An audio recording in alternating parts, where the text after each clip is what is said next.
Hello everyone, GoldenNova here. This last December saw the release of the latest ban list, and I can't think of a more bare minimum group of changes they could have made. Thankfully, the removal of some truly awful pieces of game design, along with the recent release of Drytron, has made what is generally accepted to be a good format, without having to hit any actual key pieces of any particular strategies. But it doesn't really bring anything back either. For example, of all the most powerful decks before the December ban list, Dragon Link was truly the scariest. Anyone who was willing to put in the grueling work of learning an archive's worth of combo lines would have at their fingertips a strategy that could build an oppressive board full of powerful negates and interactions, all while playing through hand traps with the greatest of ease. And of the many cards afforded to them, one has been stuck in my craw for a long while.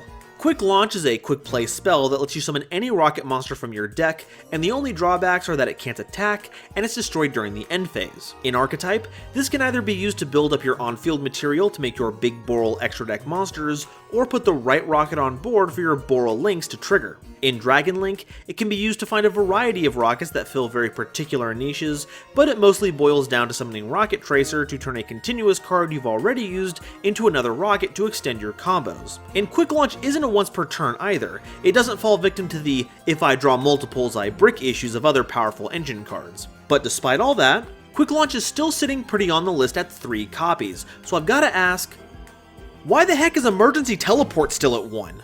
Today, we're going through the history of this infamous quick play spell, how it ended up on the list, and why I think it's about time it made a comeback. It's time to help Emergency Teleport escape the vault. But first, please remember to like and subscribe if you've enjoyed my content so far. We're on the road to 5,000 subs and you can help make it happen. I've got a very special explained video I want to do to celebrate that particular milestone, but I'll save the details for when we get to 3,000. We've also got our Discord, where we match archetypes with what kind of food they would be, god I love these people, and a Twitter where you can stay up to date on channel news and my bad takes. Thank you all for your patience, and now, back to the video.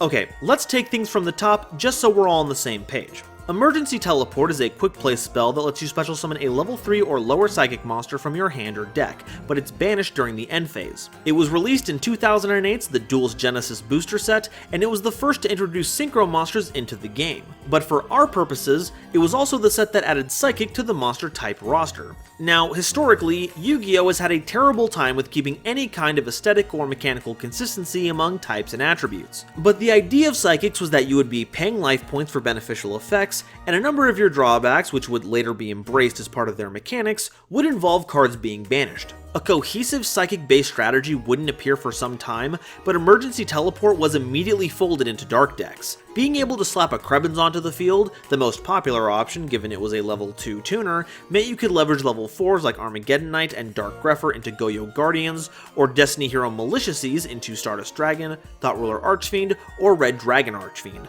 all while contributing to a graveyard setup that would allow you to summon Dark Armed Dragon. These two cards were so powerful and prevalent that they brought forth Teledad, one of the most warped Tier 0 formats ever put to paper.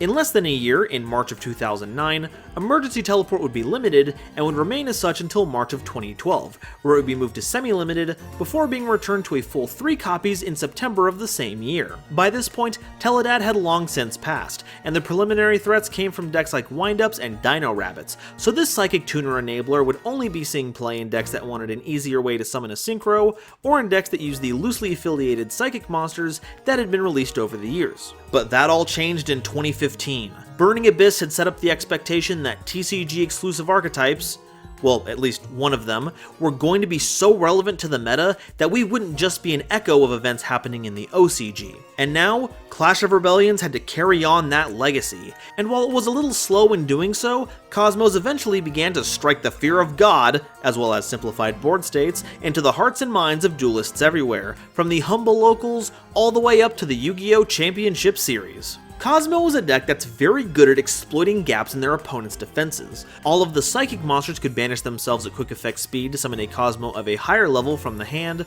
and the machines floated into any lower leveled Kozmo so long as you banish them from the grave on destruction. Now, written on paper, that's a pretty cool way to show ships ejecting smaller ships as they're destroyed, going all the way down to pilots, who could then get into new ships as they became available. But what turbocharged all this was Farmgirl and Dark Destroyer. When Farmgirl inflicts any amount of battle damage, you can pay 500 life points to add any Kozmo card from your deck to your hand, which, wouldn't you know it, guaranteed you'd have a big ship in hand you could tag into that same battle phase. And there was no better target to search for than Dark Destroyer. Being an untargetable 3000 attack beatstick that popped a monster on field on summon was a crazy way to open up your opponent's field, but would you believe me if I told you that wasn't the most threatening thing it could do? Against an open board, if you needed the extra damage, you could justify destroying another Kozmo ship you already attacked with to float into another attacker, and if it happened to be a different Kozmo Psychic, and you had another high-leveled Kozmo in your hand, well, yeah, the damage output in this deck got out of control really fast. And when the Kozmo player flashed the emergency teleport to warp in the Farmgirl, you knew the game was going to end one way or another. With E-Tele in the format, you could essentially bait out your opponent's interaction with resilient attackers like Wicked Witch or advantage engines like Strawman and Tin Can. Either they let you continue to have free cards, or they use up a counter that could have been used to stop your most powerful play. And when the coast was clear, the Kozmo player had free reign to pull the trigger on the emergency teleport in the battle phase and let loose. And another avid user of this stupendous spell wouldn't be far behind. February 2016's Wing Raiders introduced the bulk of playables for Phantom Knights and Raid Raptors, but it also included the Super Sentai-inspired Super Quants. And while the theme consists of a number of different types, their searcher, Blue Layer, is a psychic that fits in with Emergency Teleport perfectly. Since the search triggered on Special Summon as well as Normal Summon, E-Tele could help you sculpt your hand while putting a Super Quant on board without using your Normal Summon, which was crucial for using Magna Carrier to make the almighty Super Quantal Mech King Great Magnus! But it wouldn't be long before this engine was co-opted by another theme. The Emperor of Darkness structure deck had actually been released the month prior, introducing the TCG to the power of the Domain Lock. But while it was feared, everyone knew that the deck was rather inconsistent. You needed to open up a smaller monster that would facilitate the tribute of a Monarch, and the Monarch itself, and there wasn't really a one-card combo that could guarantee that line of play.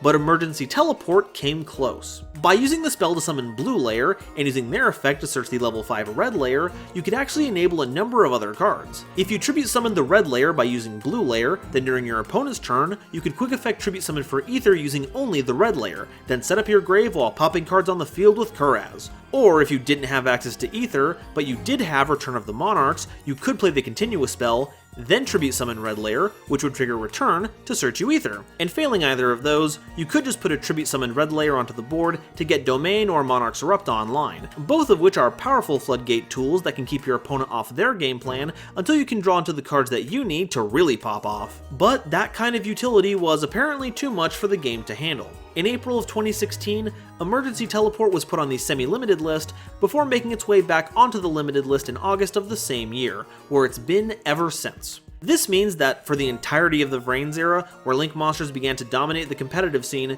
you could only run a single copy, which was, in practicality, a way to get more Link material onto the board quickly and easily. And honestly, I think that was reason enough at the time to keep it at that number. Gofu was limited in late 2017 before being outright banned in 2018 because opening it gave you immediate access to 3 Link materials while keeping your normal summon intact with no restrictions. So while Emergency Teleport isn't nearly as impactful, it makes sense that they wouldn't want it at higher numbers when the development team was easing in the Link mechanic.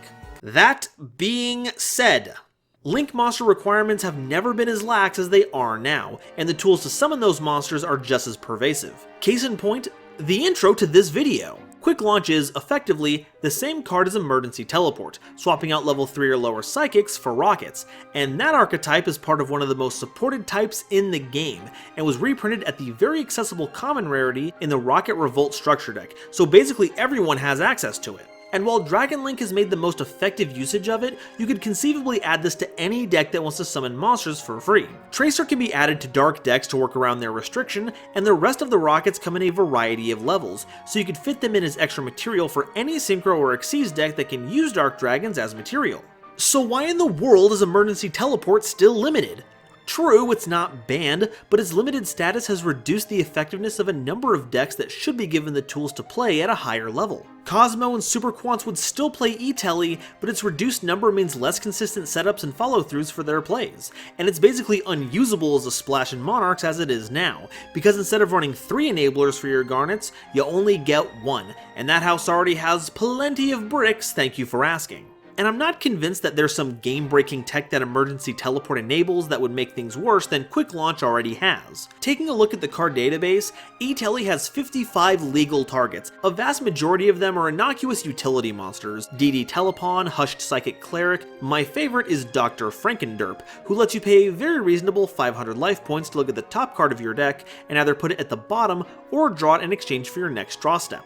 But there are a few cards that Emergency Teleport can summon that would have a noticeable effect on a number of archetypes that I think should get the boost, even beyond what we've already talked about. Virtual World already has plenty of ways to summon their monsters, but if you need an extra Hime or Nyan Nyan on board, it's a decent way to get an extra body. More eTeles also means more access to Synchros via the Assault Mode engine. You use the spell to summon Psi-Reflector, who fetches Assault Beast, you discard them to get the Assault Mode activate, which you then reveal so Psi-Reflector can revive Beast, and then you increase Beast's level by 1 to 4 depending on what you need, essentially giving you access to any Synchro that needs generic material from level 6 to 9. Which would mean that any deck has potential access to BORRELOAD Savage Dragon, but hey, this is modern Yu-Gi-Oh! Stuff like this is par for the course now. And you're not exactly gonna like hard drawing into the Assault Mode in games that you don't open the combo, so it's not like it's without drawbacks. The deck I most want to see gain access to this though is Mutants. And yes, I know it's a very surprising take coming from the guy who unambiguously loves every TCG exclusive archetype, but this theme in particular has a very unique structure that's encouraged a lot of creative deck building, and for all its powerhouse cards, it just isn't seeing any success. And I think we can attribute that to Mutants only really having 2 starter cards. Resolving both of MO5 and ST46's effects are crucial for keeping your game plan running smoothly, but if they get interrupted or you just flat out don't see them, your plan is pretty much dead in the water. But 2 more copies of Emergency Teleport could help to fix this, giving you more consistency, as well as the ability to help play through interaction by pivoting your game plan between the tiny mutants. There is a ton of potential for a ton of decks right now that Emergency Teleport could unlock, and that's really what this video boils down to. If Quick Launch is still a card allowed in the pool despite what it can enable, I see no reason why Emergency Teleport can't also come off the list at 3, especially since it won't be nearly as powerful, and so many decks could use it to up their game. Even if they don't end up being meta-relevant, Kozmo, Super Quants, and so many others have such avid fans, and I'd love for them to have access to the cards they need to make their deck the best it can be. And that's where I stand, but now, I want to hear from all of you. What's the most broken thing you can do with Emergency Teleport that I've totally overlooked like a complete buffoon? And if eTele does come back to 3, what deck would you like to play it with? Let me know in the comments, and if you enjoyed, please make sure to like and subscribe. And if you know anyone who might enjoy this kind of analysis, please share this video with them. It really does do a lot to help me out. Thank you all so much for watching, and I'll see you next time. Bye-bye.